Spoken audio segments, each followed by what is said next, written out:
أعوذ بالله من الشيطان الرجيم. بسم الله الرحمن الرحيم. السلام عليكم ورحمة الله وبركاته.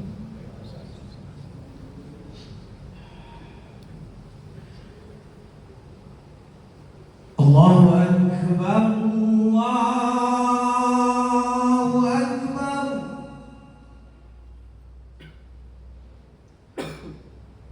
الله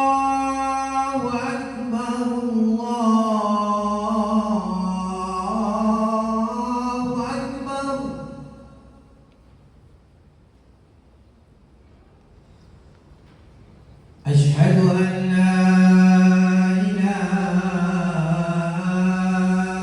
إلا الله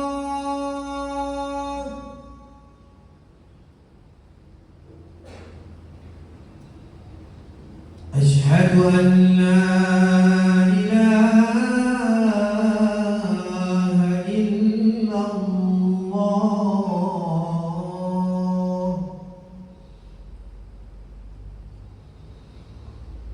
أشهد أن محمدا رسول الله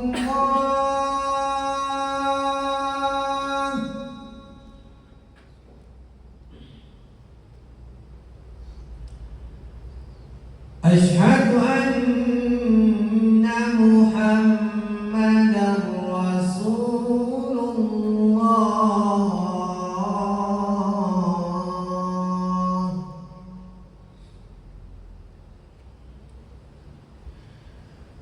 حي على الصلاة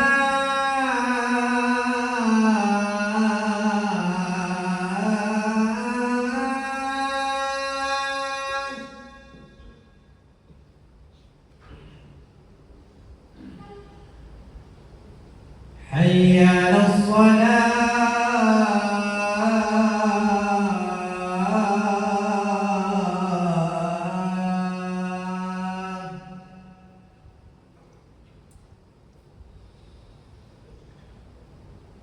حي على الفلاح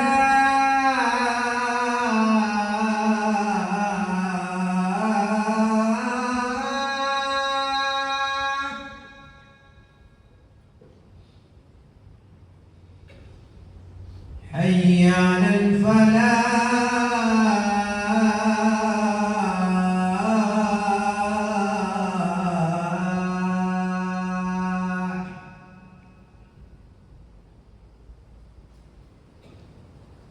الله أكبر الله أكبر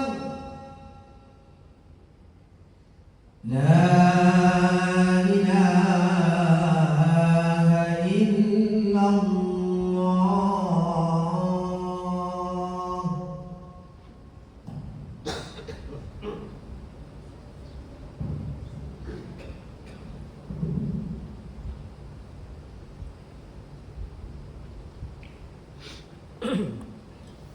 إن الحمد لله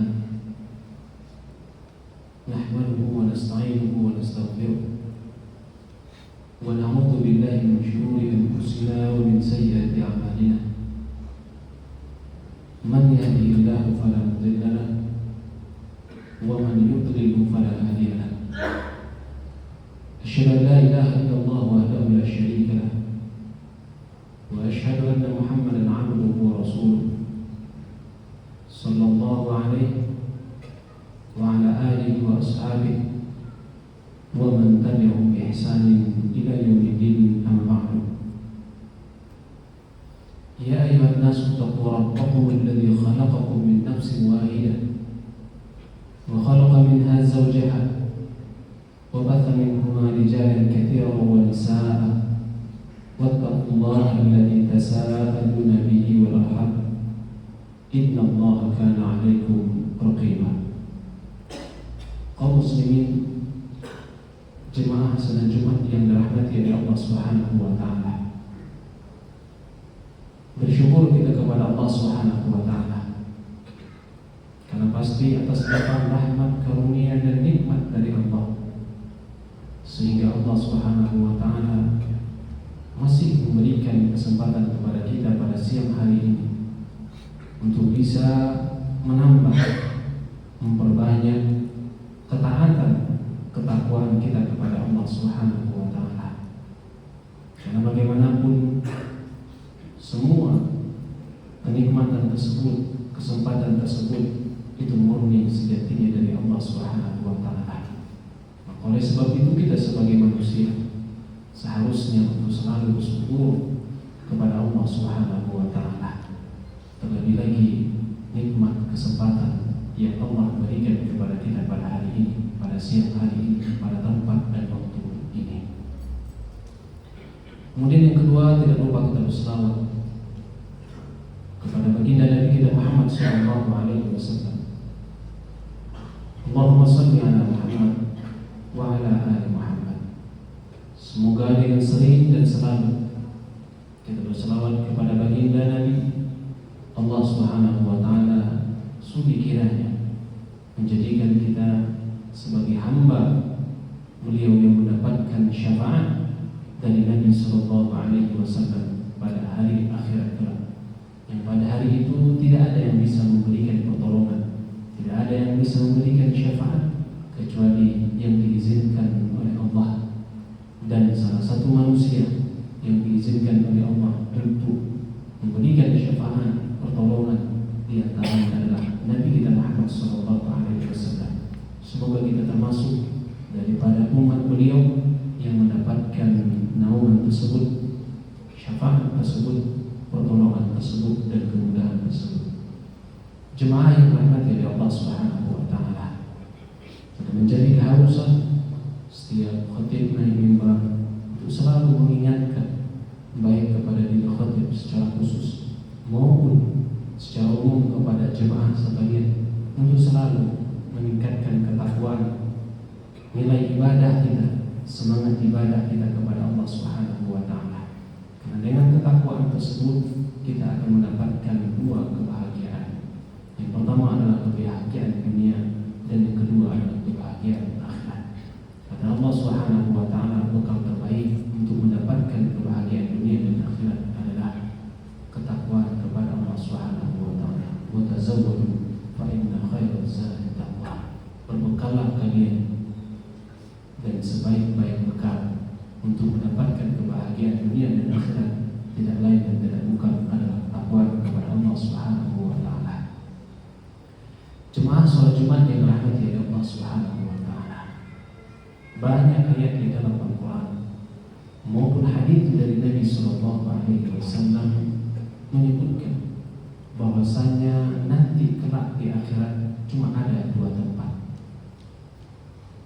Tidak ada tempat yang ketiga dan tidak ada di antara kedua tempat tersebut. Dan mayoritas kita mengetahui bahwa tempat tersebut adalah dinamai satu namanya surga dan satu lagi namanya neraka Allah Subhanahu wa taala. Dan kita juga mengetahui bahwasanya surga dipenuhi dengan kenikmatan dan neraka dipenuhi dengan adab dari Allah Subhanahu wa taala. Karena kata Allah Subhanahu wa taala menyebutkan di dalam Al-Qur'an, fariqun fil jannah wa fariqun fis sa'ir. Sekelompok manusia nanti akan ditetapkan di dalam surga Allah Subhanahu wa taala dan sekelompok lagi nanti akan dimasukkan di dalam tempat yang menyala-nyala Allah Subhanahu wa taala. Tidak ada tempat yang ketiga. Dan banyak juga ayat dalam Al-Qur'an maupun hadis dari Nabi sallallahu alaihi wasallam menyebutkan bagaimana dahsyatnya azab yang disiapkan oleh Allah Subhanahu wa taala dalam neraka. Dan juga banyak ayat maupun hadis dari Nabi yang menyebutkan bagaimana nikmatnya atau kenikmatan yang disiapkan oleh Allah Subhanahu wa taala di dalam surga. Allah Subhanahu wa taala menyebutkan bagaimana bentuk daripada azab yang disiapkan oleh Allah Subhanahu wa taala dalam neraka. Kata Allah Subhanahu wa taala, "Wa fiha ma tashtahihi al-anfus wa taladdu al-a'yun wa antum fiha khalidun." Ini bentuk daripada bagaimana Allah Subhanahu wa taala menyebutkan kenikmatan yang akan didapatkan oleh orang yang akan dimasukkan kepada kelompok masuk surga. Kata Allah Subhanahu wa taala di di dalam surga tersebut kata Allah Subhanahu wa taala terdapat segala sesuatu yang indah dilihat oleh mata. Kemudian enak dinikmati oleh diri seseorang. Dan kata Allah Subhanahu wa taala, engkau kalian yang masuk ke dalam tersebut, dalam surga tersebut dalam keadaan kekal selama-lamanya. Kemudian dalam hadis qudsi dari Nabi sallallahu alaihi wasallam bersabda, firman Allah Subhanahu wa taala, kata Nabi sallallahu alaihi wasallam, a'dadtu lil ibadi as-shalihin. Saya telah menyiapkan suatu tempat, kata Allah, bagi orang-orang hambaku yang saleh, yang bertakwa kepadaku, kata Allah Subhanahu wa taala, ma la 'ainun ra'at. Suatu tempat yang kenikmatannya tidak pernah dilihat oleh mata, wala uzunun sami'at, dan juga tidak pernah didengar kenikmatannya, wala khatara min qalbi basar, dan juga tidak pernah terbetik bentuk kenikmatannya di dalam surga tersebut yang disiapkan oleh Allah Subhanahu wa taala. Begitu juga di dalam neraka. Banyak sekali ayat dalam Al-Quran menyebutkan bahwasanya neraka tersebut adalah salah satu tempat yang penuh dengan siksa dari Allah Subhanahu wa taala. Kata Allah Subhanahu wa taala, la yaduquna fiha bardan wala syaraba. Dalam neraka tidak ada yang namanya dingin, tidak ada yang namanya dingin, dan tidak ada yang namanya minuman. La yaduquna fiha bardan wala syaraba. Tidak ada rasa dingin dan tidak ada minuman. Kalaupun ada minuman, kata Allah Subhanahu wa taala, illa hamiman wa ghasaq, kecuali minuman tersebut disiapkan oleh Allah dengan dari air yang mendidih ataupun air yang terdiri dari nanah. Ini semuanya adalah bentuknya adalah azab. Bahkan di ayat yang lain Allah Subhanahu wa taala menyebutkan betapa dahsyatnya siksaan neraka tersebut. Kata Allah Subhanahu wa taala, fadhuqu fala nazidukum illa 'adzaba. Tidak ada sesuatu pun yang ditambah kepada penduduk atau penghuni neraka tersebut kecuali semuanya bentuknya adalah azab. Maka oleh sebab itu jemaah yang dirahmati oleh Allah Subhanahu wa taala, ketika kita sudah mengetahui bagaimana dahsyatnya azab yang disiapkan oleh Allah bagi hamba-Nya yang membangkang, dan bagaimana bentuk kenikmatan yang begitu luar biasa yang Allah siapkan bagi hamba-Nya yang taat dan bertakwa kepada Allah Subhanahu wa taala, maka oleh sebab itu pada kesempatan yang ringkas ini kita ingin menyampaikan dua adab di antara sifat penghuni surga dan dua sifat atau adab di antara penghuni neraka jahanam Allah Subhanahu wa taala. Kaum muslimin yang dirahmati oleh Allah Subhanahu wa taala. Empat sifat ini digambarkan oleh Allah Subhanahu wa taala di dalam surat Nazi'at ayat 37 sampai 41. Kata Allah Subhanahu wa taala, fa amma man tagha wa athara al-hayata ad-dunya fa innal jahima hiya al-ma'wa wa amma man khafa maqama rabbih wa nahaa an-nafsa 'anil hawa fa innal jannata hiya al-ma'wa. Kata Allah Subhanahu wa taala, sifat orang ciri-ciri masuk neraka yang pertama adalah, kata Allah, fa amma man tagha, orang yang melampaui batas. Kata Syekh Muhammad bin Shalih Al-Utsaimin, apa yang standar seseorang itu disebut orang yang melampaui batas adalah orang yang melampaui dari tujuan dia diciptakan oleh Allah Subhanahu wa taala. Maka oleh sebab itu para ulama kita sebutkan apa standar seseorang itu disebut sebagai standar tujuan daripada dia itu diciptakan. Kata Syekh Muhammad bin Shalih Al-Utsaimin, di antaranya kata beliau maksud daripada taubat tersebut adalah mujawazatul had, melampaui batas yang tujuan dia itu diciptakan. Apa tujuan manusia itu diciptakan? Wa ma khalaqtul jinna wal insa illa liya'budun. Tidaklah aku ciptakan jin dan manusia, itu tujuan kita diciptakan, melainkan untuk beribadah kepada Allah Subhanahu wa taala. Maka dari tujuan ini bisa kita ambil kesimpulan bahwasanya barang siapa yang bermaksiat, melanggar aturan atau melanggar tujuan dia diciptakan oleh Allah Subhanahu wa taala, masuk dalam ayat ini bagian daripada orang yang melampaui batas. Jemaah yang dirahmati oleh Allah Subhanahu wa taala, ini merupakan adab sifat yang sering kita langgar dalam kehidupan kita ini. Baik sekecil apapun kemaksiatan tersebut, dosa tersebut, tidak jarang dari kita yang melakukannya. Kaum muslimin jemaah yang dirahmati oleh Allah Subhanahu wa taala. Kemudian kata Allah Subhanahu wa taala yang kedua adalah wa atharul hayatad dunya. Yang kedua adalah mereka-mereka yang selalu mengedepankan dunianya dibandingkan dengan akhiratnya. Jemaah yang dirahmati oleh Allah Subhanahu wa taala, sekilas kita akan menganggap enggak mungkin ada orang yang seperti itu, mengedepankan dunianya dibandingkan dengan akhiratnya. Bodoh sekali orang yang seperti itu. Tapi kalau kita berikan contoh-contoh real daripada kehidupan kita, mayoritas kaum muslimin melakukannya. Di antara contoh yang disebutkan oleh para ulama adalah contoh Allahu Akbar, Allahu Akbar, kata muadzin di masjid. Kemudian dia tidur di subuh hari, lebih semangat dia menarik selimutnya dibandingkan dengan untuk mendatangkan masjid. Ini di antara tanda wa athar hayatad dunya. Mereka lebih mementingkan kenikmatan tidur dibandingkan untuk bangun melaksanakan ketaatan kepada Allah Subhanahu wa taala. Apalagi sempat lebih dahsyatnya lagi asiknya kerja, Allah Subhanahu wa taala memanggil dengan perantara muazzinnya, hayya 'alas shalah. Yang sedang kerja bilang, ya Allah, azan lagi, kerjaan belum selesai. Allahu Akbar. Sekilas kalau kita melihat seperti itu, tidak ada yang bisa, tidak ada yang mungkin melaksanakan menganggap bahwa dia lebih mementingkan dunia daripada akhiratnya. Tapi secara real pekerjaan kita banyak di antara kita jemaah yang rahmati oleh Allah Subhanahu wa taala, wa atharul hayatad dunya. Menunda-nunda ketaatan kepada Allah, menunda taubat kepada Allah Subhanahu wa taala, menunda meninggalkan kemaksiatan kepada Allah Subhanahu wa taala. Ini bagian daripada wa atharul hayatad dunya. Ya, maka oleh sebab itu kata Allah Subhanahu wa taala, orang yang memiliki dua sifat ini kata Allah Subhanahu wa taala, fa innal jahima hiya al-ma'wa, maka tempat yang pantas untuk mereka adalah nerakanya Allah Subhanahu wa taala. Jemaah yang dirahmati oleh Allah Subhanahu wa taala. Kemudian dua sifat yang kedua, yang diantara sifat daripada penduduk surganya Allah Subhanahu wa taala. Kata Allah Subhanahu wa taala pada ayat berikutnya adalah wa amma man khafa maqama rabbih. Siapa saja di antara manusia ini yang takut ketika berdiri di hadapan Allah Subhanahu wa taala. Para ulama ketika menafsirkan ayat ini menjelaskan bahwasanya ada dua makna.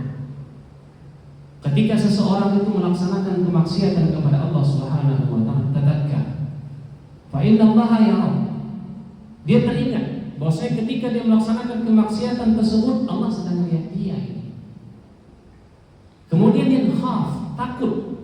Dalam kondisi seperti itu Allah Subhanahu wa taala melihatnya, akhirnya dia meninggalkan kemaksiatan tersebut. Ini salah satu ciri daripada ciri-ciri orang yang dimasukkan oleh Allah Subhanahu wa taala ke dalam surganya Allah Subhanahu wa taala. Kemudian sebagian ulama menafsirkan ayat ini adalah ketika dia melaksanakan kemaksiatan kepada Allah Subhanahu wa taala, dia teringat bahwasanya apapun yang dilakukan di atas permukaan bumi ini, baik maupun buruk, kemaksiatan maupun ibadah, nanti di akhirat akan dipanggil oleh Allah Subhanahu wa taala, akan dipaparkan kepada dirinya, akan ditanya kepada dirinya, betul engkau melakukan ini fulan, betul engkau melakukan ini fulan. Tadzakkar, pada saat itu dia akan berdiri di hadapan Allah, dan yang dia lakukan pada saat ini akan juga dipertanyakan oleh Allah Subhanahu wa taala. Akhirnya dia tidak melakukan kemaksiatan tersebut. Subhanallah, jemaah yang dirahmati oleh Allah Subhanahu wa taala. Ini merupakan sifat yang sangat luar biasa. Muraqabah. Ia merasa Allah selalu mengawasi dia ketika apapun yang ingin dia lakukan. Ini sebuah sifat yang sangat luar biasa. Dan itu sangat sulit, apalagi kalau seandainya bersendirian di kamar, di ruang kerja, kamar mandi dan seterusnya. Allahu Akbar. Makanya orang yang mampu melaksanakan itu, takut kepada Allah Subhanahu wa taala, kata Allah Subhanahu wa taala, tempatnya jannah, surga, kata Allah Subhanahu wa taala. Jemaah yang dirahmati oleh Allah Subhanahu wa taala, semoga Allah Subhanahu wa taala menjadikan kita orang-orang yang bisa menjaga diri kita daripada rasa takut kepada Allah Subhanahu wa taala. Aku أقول قولي هذا أستغفر الله العظيم لي ولكم ولسائر المسلمين من كل ذنب فاستغفروه إنه هو الغفور الرحيم.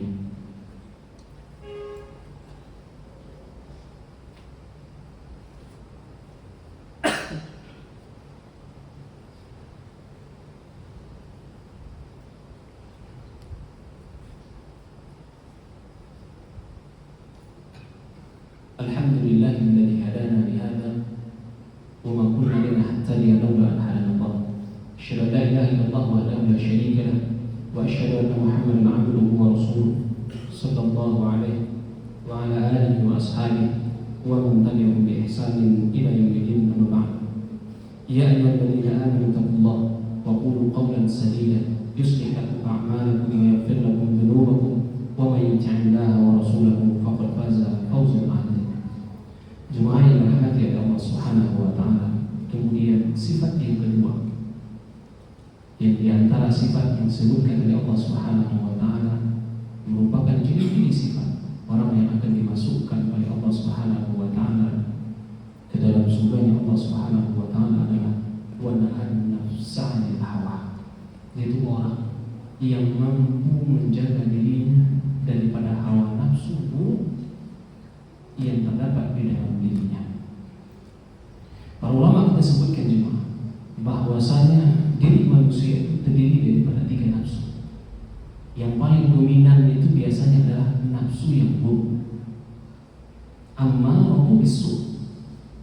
Maka orang yang mampu menjaga diri dari panggilan hawa nafsu, ajakan hawa nafsu yang dominan di dalam dirinya, itu merupakan sifat yang sangat luar biasa. Bahkan Allah Subhanahu wa taala menjanjikan di antara salah satu sifat penghuni surga adalah mereka yang mampu menjaga dirinya dari mengikuti hawa nafsu. Karena Allah Subhanahu wa taala ketika memerintahkan segala apapun itu biasanya bertentangan dengan hawa nafsu, dan sesuatu yang selalu Allah larang itu biasanya dienak ataupun enak atau dirasa nikmat oleh hawa nafsu kita. Maka oleh sebab itu manusia itu condong melakukan keburukan kepada Allah Subhanahu wa taala, sehingga orang yang mampu menahan dirinya daripada hawa nafsu tersebut bagian daripada salah satu sifat yang Allah Subhanahu wa taala janjikan bagi pelakunya untuk dimasukkan ke dalam surganya Allah Subhanahu wa taala. Semoga Allah Subhanahu wa taala menjadikan kita orang-orang yang bisa menjauhkan diri daripada sifat orang yang masuk dalam neraka dan mendekatkan diri kita, berikan kemudahan kepada kita untuk bisa melaksanakan sifat-sifat di antara sifat-sifat penghuni surga. Inna Allah wa malaikatahu yusholluna 'alan nabi ya ayyuhalladzina amanu shollu 'alaihi wa sallimu taslima. Allahumma shalli 'ala Muhammad wa 'ala ali Muhammad kama shallaita 'ala Ibrahim wa 'ala ali Ibrahim innaka Hamidum Majid. Allahumma barik 'ala Muhammad wa 'ala ali Muhammad kama barakta 'ala Ibrahim wa 'ala ali Ibrahim innaka Hamidum Majid.